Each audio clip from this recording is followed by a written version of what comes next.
A be be تجھے پتا ہے تیرے شوہر کا انتقال ہو گیا, شہید ہو گئے. اس نے انا للہ پڑھا اور آگے بڑھنے لگی. پھر کسی نے کہا تمہارے بیٹے بھی شہید ہو گئے. اس خاتون نے انا للہ پڑھا اور پھر آگے بڑھنے لگی. پھر کسی نے کہا تمہارا بھائی بھی شہید ہو گیا. ایک عورت کے لیے یہ رشتے بڑے اہم ہوتے ہیں, بیٹا ہو, بھائی ہو, شوہر ہو. اور عورتوں میں صبر کم دیکھنے کو ملتا ہے. جب کسی کے گھر میں میت ہوتی ہے سب سے زیادہ چیخ و پکار عورتوں کی ہوتی ہے. نوحہ کرنا, ماتم کرنا عورتوں کے اندر آتا ہے. لیکن رسول پاک صلی اللہ علیہ وسلم کی محبت جس خاتون کے دل میں ہو اسے عام عورتوں سے کمپیئر نہ کرو. ایک ہی تنہا عورت ہے, باپ بھی شہید, بیٹا بھی شہید, بھائی بھی شہید, شوہر بھی شہید. چار موتوں کی خبریں جب ان کو دی گئی, اس خاتون نے کہا اے آنے والوں, سارے میرے رشتہ داروں کے موت کی خبریں سنا رہے ہو, ذرا یہ تو بتاؤ آمنہ کے لال سلامت ہے یا نہیں؟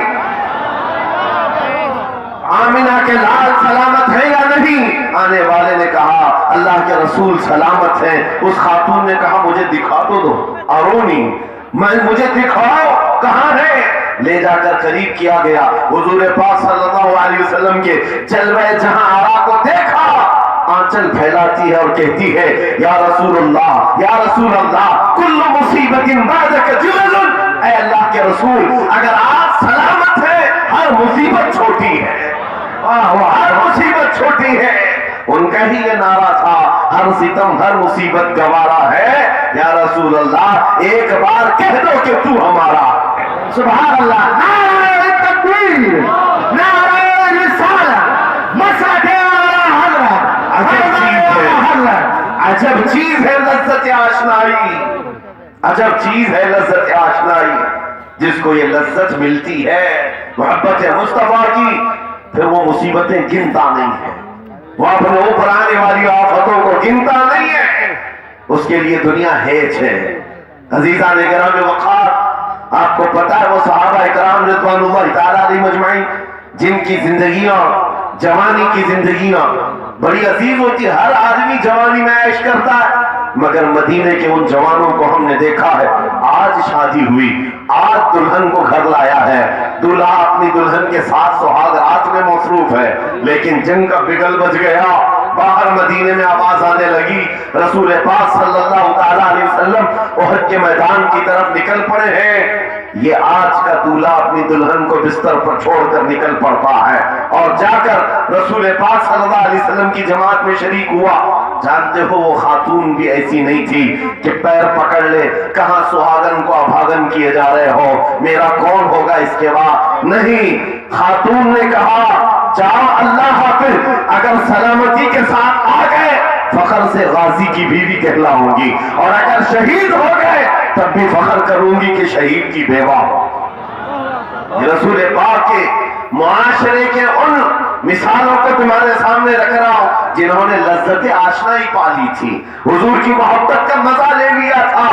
وہ صحابی رسول جوان دولہا میدان جنگ میں شریک ہو گیا, لیکن گھمسان کی جنگ میں شہید بھی ہو گیا. ایک رات کا دولہا شہید ہوا ہے جس کو اللہ کے فرشتوں نے غسل دیا تھا, حضرت حنظلہ غسیل الملائکہ.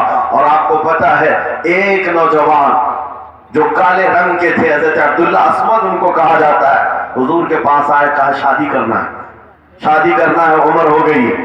حضور پاک صلی اللہ تعالی علیہ وسلم نے فرمایا کچھ ہے مہر دینے کے لیے, کچھ پیمال ہے, کہا کچھ ہے نہیں. کہا مہر کے لیے پیسے لے آؤ, شادی کرا دی جائے. اور اس کے بعد انہوں نے ادھر ادھر کیا, پھر حضور نے ہی ان کے لیے مال جمع کرنے کا انتظام کیا حضرت عثمان غنی کے ذریعے سے. ان کو مال دیا گیا, پیسہ دیا گیا, کہا جاؤ گھر کو بنا لو, سامان لے آؤ اور مہر کے پیسے جٹا لو, شادی کا سامان خریدو, مدینے کی انصار کی کسی بیٹی سے تمہارا نکاح ہو جائے گا.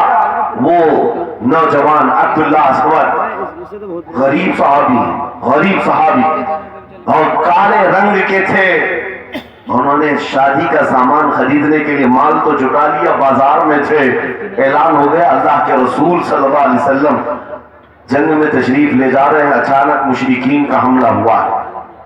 یہ جو نوجوان ہے شادی کا سامان خریدنے گیا تھا, جا کر گھوڑا خرید لیتا ہے, اور ہتھیار خرید لیتا ہے، اور اس کے بعد جو زرہ ہوا کرتی تھی، لوہے کی ٹوپی، لوہے کا لباس سب خرید لیا، اور جتنا من تھا جو کبھی نہیں پہنا تھا وہ سارے ہتھیار خرید لیے، اور سج سنور کر گھوڑے پر بیٹھ کر کے آ گیا۔ جب میدان جنگ میں صفیں لگ رہی تھی شریک ہو گئے۔ ان کو تو غریب صحابہ میں شمار کیا جاتا تھا، ان کے پاس کبھی کوئی ہتھیار نہیں تھا، نہ کوئی تلوار، نہ کوئی ٹوپی، نہ کوئی گھوڑا۔ صحابہ ان کی طرف دیکھ کر سمجھتے ہیں کوئی بڑا پہلوان ہوگا ہم میں سے جس کو ہم نہیں جانتے، لیکن جب جنگ میں وہ آ گیا تھا بڑے بڑے شیروں کے پیر اکھڑنے لگ گئے تھے۔ نبی پاک صلی اللہ علیہ وسلم نے عین دوپہر کے وقت صحابہ سے پوچھا کون ہے یہ جو لڑ رہا ہے، یہ بطل جلیل کون ہے؟ یہ چہرہ بھی چھپا ہوا ہے، پوری لوہے کی ٹوپی پہنا ہوا ہے، پورا جسم بھی چھپا ہوا ہے، قیمتی لباس ہے اس کے اوپر۔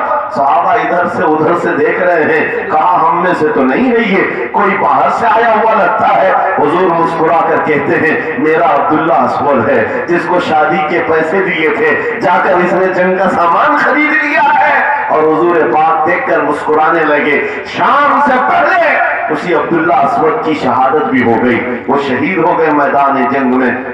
جانتے ہو نبی کریم صلی اللہ تعالی علیہ وسلم خود چل کر تشریف لائے اور ان کے سر سے زرہ اتاری، ٹوپی اتاری، خود کو اتارا اور اپنی گود میں ان کا سر رکھا، ان کے چہرے سے مٹی کو صاف کیا۔ صحابہ کہتے ہیں اس قسمت پر قربان جائے، حضور کی گود میں ان کا سر دیکھ کر کے ہمیں رشک ہونے لگا۔ پھر حضور فرماتے ہیں من المؤمنین رجال صدقوا ما عاہدوا اللہ علیہ، مومنین میں سے کچھ بندے ایسے ہیں جنہوں نے اللہ سے کیا ہوا وعدہ پورا کر دیا ہے۔ میرے عزیزو یہ کٹ گئے، ختم ہو گئے، اپنے آپ کو فنا کر دیا۔ کون سی چیز تھی جو انہیں میدان میں لے آتی تھی؟ کون سی چیز تھی جو انہیں بستر سے اٹھا لاتی تھی؟ کون سی چیز تھی جو بازار میں شادی کے سامان خریدنے سے بدل کر وہ ہتھیار خریدنے پر آ جائیں؟ ارے جنگ میں جانا کوئی کرکٹ اور فٹ بال کا میدان نہیں ہے، ہتھیلی میں جان لے کر کے جانا ہے۔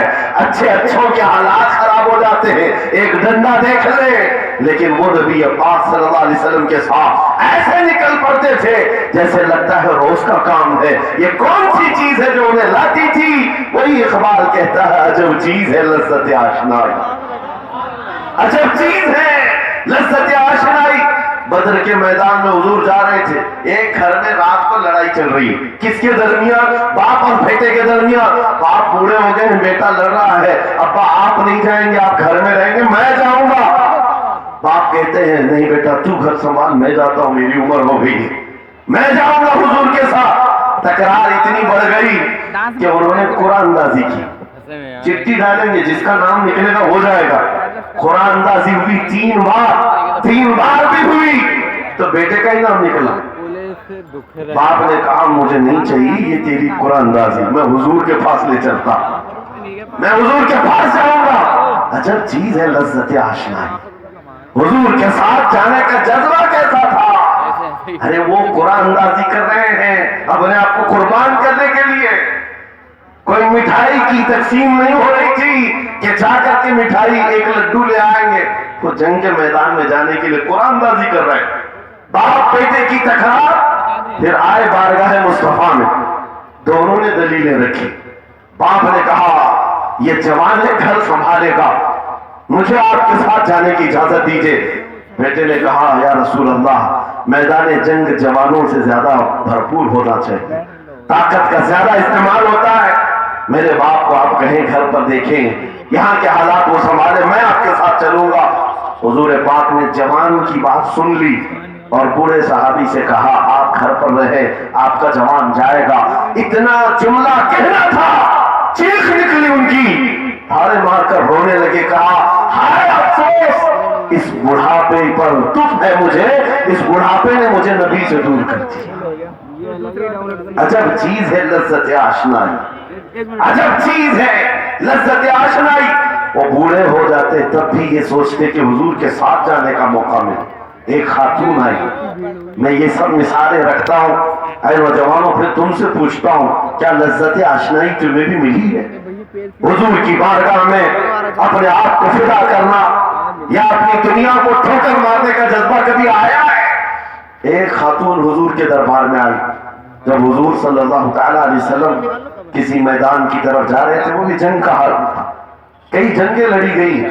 ایک خاتون آئی 1.5 سال کا بچہ لے کر، کہا یا رسول اللہ مدینے کی ساری مائیں اپنے جوان لڑکے بھیج رہی تھی، میرے گھر میں کوئی نہیں تھا، 1.5 سال کا بچہ، میں اس کو لے آئی ہوں، اس کو قبول کر. توجہ، ماں کا کلیجہ کیسا ہوتا ہے، ماں کی ممتا. 1.5 سال کے بچے کو لے کر آئی، کہا اس کو قبول کر لے. حضور نے پوچھا اس کا کیا کریں گے؟ وہ خاتون کہتی ہے یا رسول اللہ میرے شوہر شہید ہو گئے اور میرے پاس سوائے اس بیٹے کے کوئی نہیں. ہاں مجھے اندازہ ہے میرا بیٹا چل پھر نہیں سکتا، تیر تلوار نہیں اٹھا سکتا، یہ جنگ میں جانے کے قابل نہیں، لیکن میں اس حصے سے محروم نہیں ہونا چاہتی جو مدینے کی ہر ماں لے رہی ہے. بس یا رسول اللہ میرے بیٹے کو آپ کسی مجاہد کے ہاتھ میں دے دیں، جب دشمنوں کی طرف سے تیر چلے میرا بچہ ڈھال کے کام تو آ سکتا ہے، میرا بچہ ڈھال کے کام تو آ سکتا ہے. عجب چیز ہے لذت آشنائی، عجب چیز ہے لذت آشنائی. جسے یہ آشنائی کی لذت ملی ہے اس نے مصطفیٰ کریم کے قدموں میں بچے بھی مار دیے، سب لٹا دیا ہے. ان کے لیے مال کی کوئی اہمیت نہیں تھی. آپ کو پتا ہے صدیق اکبر رضی اللہ تعالیٰ عنہ کے گھر ایک بار رسول کریم صلی اللہ علیہ وسلم تشریف لائے اور وہ اس وقت عبادت میں مصروف تھے. اچانک حضور کریم اکرم صلی اللہ تعالیٰ علیہ وسلم گھر جیسی آئے، دروازہ کھلا، حضور سیدھے ایک کمرے کی طرف گئے، وہاں ایک صندوق رکھا اور اس میں کچھ مال تھا. حضور اکرم صلی اللہ تعالیٰ علیہ وسلم نے اس صندوق سے مال کو اٹھایا. حضرت ابوبکر صدیق مسکرائے اور کہا شکر للہ، اے اللہ تیرا شکر ہے. حضور پاک نے ان کی مال کو جیسی اٹھایا، کہتے ہیں میں ابھی اللہ کریم کی بارگاہ میں دعا یہی کر رہا تھا، اے مولا بس تو اتنا کرم کر دے تیرا رسول میرا پورا مال اپنا سمجھا کرے، اپنا سمجھ لے. وہ اپنے آپ کو سب لٹا دیتے، پھر کہتے میرے عزیزو عجب چیز ہے لذت آشنائی. جسے یہ مل گئی ہر مصیبت اسے چھوٹی لگتی، ہر مصیبت ہلکی لگتی ہے. اب آپ میں تم سے پوچھتا ہوں، یہاں تھوڑی سی تکلیفوں پر بلبلا اٹھتے ہیں،